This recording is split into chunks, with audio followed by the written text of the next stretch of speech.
Eu estou aqui com o meu pai. O meu pai é uma das minhas referências de vida. Em tudo que eu vou fazer, eu pego os ensinamentos que eu aprendi lá na época que nós morávamos na roça. E eu não podia deixar passar essa oportunidade de mostrar para vocês o quanto meu pai é sábio e o quanto vocês podem aprender com ele hoje.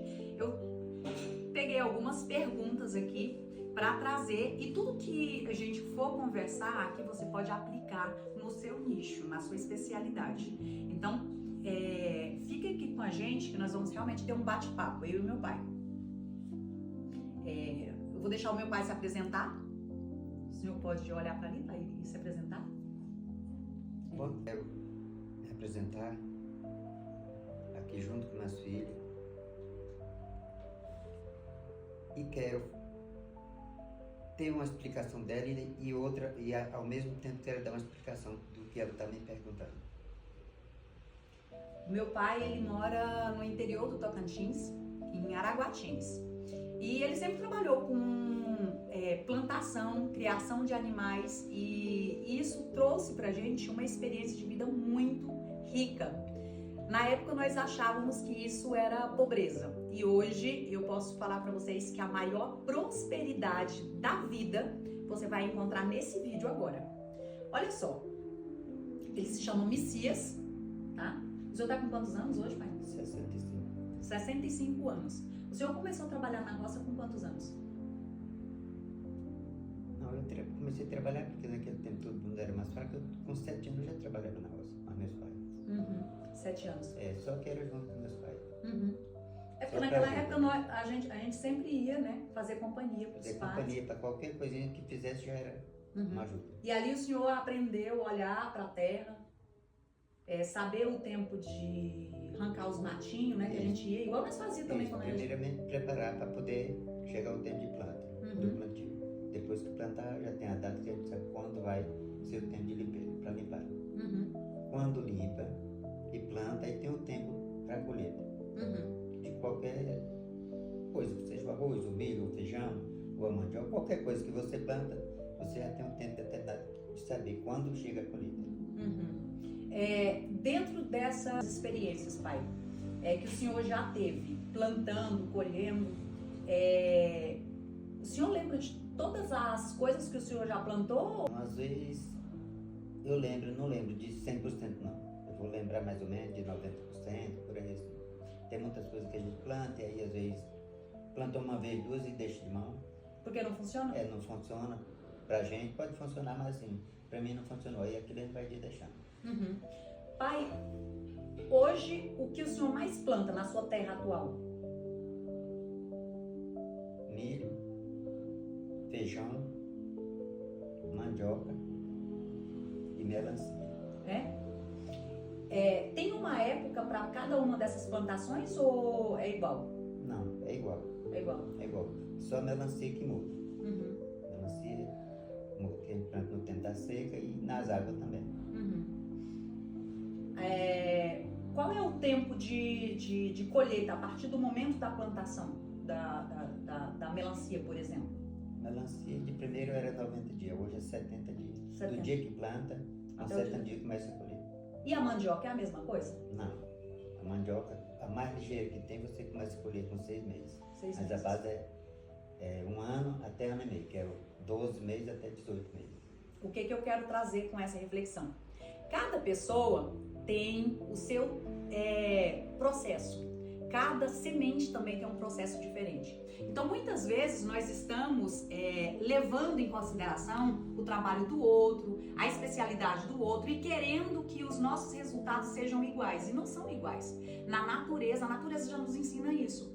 A melancia, ela vai, o meu pai acabou de falar, antes era um tempo diferente. Hoje, com o avanço da tecnologia, nós também avançamos. Mas nós temos que levar em consideração a nossa experiência, nós temos que levar em consideração quanto tempo você tem de investimento dentro disso. Então, não é porque na minha profissão é um tempo que na sua também vai ser esse mesmo tempo, tá? Qual foi a maior colheita da sua vida? Não só de plantação, mas de tudo que o senhor já viveu.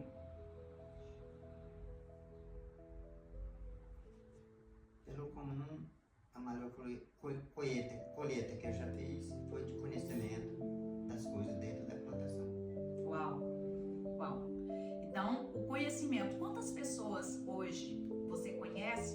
tem um conhecimento riquíssimo, que muitas vezes você não valoriza porque você acha que essa pessoa não pode te ensinar. A ignorância de você falar assim, essa pessoa não foi para a universidade, ela não tem o que me ensinar. E eu quero te falar uma coisa. Quando você pega um senhorzinho como meu pai agora, que não foi para a universidade, que ele não tem uma formação acadêmica, mas ele dá uma lição de vida em você que você não tem noção. Então o conhecimento, ele é libertador, e a Bíblia já falava sobre isso. Pai, você acha que quem planta com fé e paciência colhe mais do que frutos da terra? Com certeza, dentro do meu conhecimento, sim. Já teve alguma época que o senhor plantou e que a terra estava difícil, mas que o senhor prosperou de um outro jeito? Se sim, qual foi esse outro jeito? O outro jeito que já aconteceu comigo mesmo não foi só uma quase umas 10 vezes que aconteceu. Eu plantava, às vezes, arroz, milho e não colhi nada. Mas na mesma época que eu conheci que não ia prosperar, eu mudei o plantio de semente, né? Plantei outras coisas, plantei o feijão, plantei a mandioca, plantei o amendoim e outras coisas diferentes em cima da mesma terra. Uau! Olha só que interessante. Quando eu pergunto isso pro meu pai, a resposta dele é o seguinte: quando eu percebi que não ia prosperar. Você tá achando que prosperidade é dinheiro? Você tá achando que prosperidade é você olhar na tua conta e ver ali alguns milhões? Prosperidade é você ver frutos todos os dias. Quando meu pai percebeu que a plantação não ia dar uma colheita muito boa, que não ia prosperar, que é o que ele acabou de responder, ele, ao invés de desistir daquela terra, ao invés de desistir daquela plantação, ele fez o quê? Ele mudou a rota, ele mudou a semente. Ele simplesmente aproveitou a mesma terra, né, pai? Antes que passasse do tempo da plantação, ele percebeu e ele fez o quê? Ele foi lá e plantou uma outra semente, aproveitando o mesmo solo, e aí prosperou na outra semente? Graças a Deus, sim. Prosperou. E isso o senhor falou que já aconteceu mais de uma vez? Mais de 10 vezes? Umas 10 vezes ou mais. Então, assim, várias vezes aconteceu ao longo da sua vida. E já aconteceu alguma vez do senhor desistir de alguma coisa, pai? Já, dependendo do que eu estou fazendo. Tem muitas vezes que, às vezes, assim, mesmo para negócio, comprar e vender. Tem vezes que eu já comprei muitas coisas, assim, porque a gente comprando caro, costuma não ter ganho, né? Aí eu desisti umas poucas vezes por conta disso aí. Ah, o pai chegou num outro ponto que eu quero chegar com você. O meu pai, desde quando eu era criança, eu sempre ouvi muito. Algumas até desavenças dentro de casa, porque meu pai sempre gostou de comprar e vender. E aí, no ponto de vista da minha mãe, isso era errado, tá? Talvez porque ela gostava de ser mais seguro. Nós temos que entender que as pessoas, cada um, tem o seu jeito de ser e a sua forma de pensar, de acordo com o seu estado emocional. E a minha mãe, ela tem ali um jeito mais seguro. Ela tá muito no pilar segurança. Ela gosta do pilar segurança e para ela é apegada com as coisas dela. O meu pai já é muito desapegado com as coisas. Então, o meu pai compra e vende o tempo todo buscando lucro em cada venda, né, pai? Sim. Então, assim, o senhor comprar, o senhor acredita realmente que na hora que o senhor compra é que o senhor tem que estar ganhando ou é na hora da venda que o senhor está ganhando? Para ganhar, para o meu conhecimento e para mim, não sei para todo mundo, o lucro é na hora da compra. Olha só, eu ensino isso para vocês, já deve ter aí uns 6 anos. Você acha que eu aprendi isso com quem? Eu aprendi isso com meu pai. Eu aprendi isso lá na minha infância. É por isso que eu falo pra você, o tempo todo, observe como você está se comportando dentro da tua casa. Se você realmente quer ensinar para os teus filhos alguma coisa, simplesmente seja aquilo que você está ensinando. Os seus filhos, eles vão ser o espelho, eles vão aprender com aquilo que você faz, não com aquilo que você fala. Eu vi o meu pai fazendo isso durante anos e anos e anos. E por isso que eu falo para vocês, quando vocês realmente aprender a comprar bem, o lucro já é garantido. Então, na venda, ele já tem a certeza de que ele já vai ter um lucro, independente de estar vendendo acima do mercado ou vendendo no preço de mercado, porque já comprou bem, né, pai? Isso. Pai, você acha que hoje em dia as pessoas elas têm pressa demais para enriquecer? Eu acho que sim. A maior parte, pelo meu conhecimento, mais de 50% está querendo evoluir antes da hora. E o que elas estão esquecendo? O que elas estão esquecendo dentro do meu conhecimento é paciência. Ter paciência. Buscar mais conhecimento. Mais conhecimento. Ter ter realmente a espera, a paciência de esperar o tempo certo, aplicando conhecimento, buscando mais conexões. O senhor acredita que dentro da vida, por exemplo, no campo mesmo, na roça, conexões com outras pessoas, buscar ter conhecimento com outras pessoas, ajuda o senhor a prosperar? Dependendo das pessoas. Tem pessoas que valem a pena. Pessoas que valem a pena. Tem pessoas que valem a pena. Uhum. Porque dentro do diálogo da gente, tem muitas pessoas que sabem ensinar algumas coisas de futuro pra gente. Tem interesse, e outros não. Vai levar o senhor para um lugar. Então tem aquele que já vai conversar com a gente tá vendo que ele já quer só derrubar a gente. Então. Que interessante. Conexão é tudo. Só que você tem que saber com quem você está se conectando. Muitas vezes nós estamos simplesmente carentes e estamos nos conectando com as pessoas erradas. Pessoas que vão levar você para uma falência. Pessoas que vão levar você para o buraco.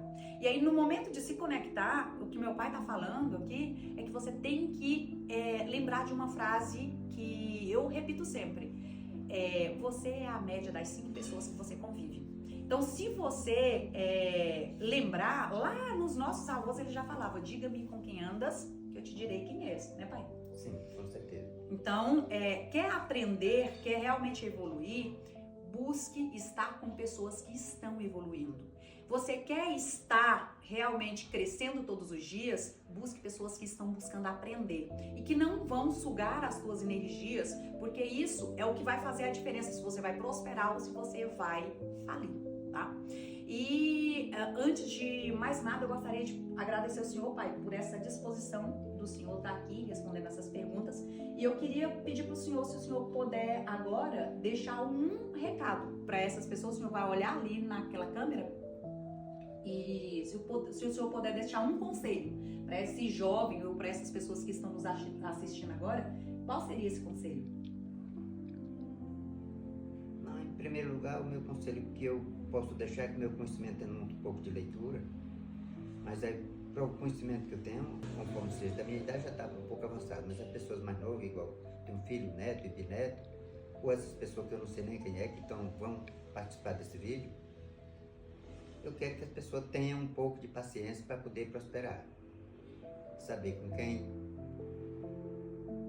vai se lidar. E eu acho que tendo esse tipo de paciência e saber negociar, eu acho que vai todo mundo em frente. E muito obrigado. De nada. Antes de parar, eu me lembrei de uma coisa aqui que eu quero lembrar pro senhor. É engraçado que nós morávamos, a Lídia certamente vai ver esse vídeo, e nós morávamos de um lado de um rio e só atravessava e tinha a família do seu sobrinho, né? Do Wilson. E aí a Lídia sempre fala assim, é engraçado que o Padre Messias, ele sempre teve uma mente próspera. A gente atravessava o rio e via cheio de plantação, cheio de coisas, até as lenhas, sempre tinha as lenhas cortadas, tudo bonitinho, e na nossa casa a gente tinha que estar sempre caçando graveto. Qual é a diferença? Por que o senhor acha que tinha essas duas diferenças, sendo que a gente morava tão próximo? Não, ali, dentro do meu conhecimento, é pessoa que às vezes a atitude dele ou dela, que pertence por dois, não é só para o homem. Uhum. Se mora o casal, pertence por dois. A pessoa é mais lenta, não se organiza na hora para ter as coisas que precisa tudo em dias. Uhum. Coisa que às vezes é para fazer hoje, ele se preocupa e fica esperando o tempo, e com o tempo fica daquele jeito toda a vida. O meu conhecimento é esse. Olha que lição de vida. Hoje nós ensinamos e a gente fala muito de procrastinação, que virou uma moda, né? Falar de procrastinação. Só que quando você observa, o que meu pai tá falando faça o que precisa ser feito no tempo certo. Não deixe para amanhã o que é para ser feito hoje. Então, quando ele tinha as lenhas cortadinhas e os frutos no tempo certo, é porque ele ia lá, ele preparava a terra, ele ia lá, ele fazia a plantação. Eu me lembro que a gente, todos os dias, por volta das 6, a gente ia regar as plantas, né, pai? Sim. Então saía cada menininho com seu potinho de água regando as plantas, e eram muitas as plantas que tinha no pomar, que tinha todo tipo de planta. Eu inclusive menciono isso no meu livro A Base da Riqueza. Nós nunca tivemos faltas de fruta nenhuma dentro de casa, né? Então assim, tinha fruta que o senhor trazia até de fora pra gente poder... Às vezes até fruta do mato, né? Mas eu conservo, os que eu não planto, mas que nascem eu conservo ali dentro. Hoje mesmo, no meu sítio que eu tenho, lá tem todo tipo de plantação. E ainda hoje, quando eu não estou lá, eu pago para alguém irrigar agora na época da seca. Uau. Porque se plantar e não zelar, com certeza não vai ter prosperidade. Quantas vezes você está fazendo a tua plantação e aí no momento certo, que é o momento de cuidar da tua plantação, você simplesmente está abandonando. E você não está tendo a paciência de ir lá regar, tirar as ervas daninhas, fazer a manutenção. E isso faz você simplesmente falir. E aí quando você quebra, você fala, é porque não é pra mim, não é o tempo certo. E você vem com um monte de história. Eu quero lembrar pra você o seguinte, tudo, absolutamente tudo, você tem que ter a paciência, você tem que ter o conhecimento e você tem que ter a persistência, tá? Então, grava esses 3 pontos. Deixa eu te falar um pouquinho aqui, acrescentar um pouco.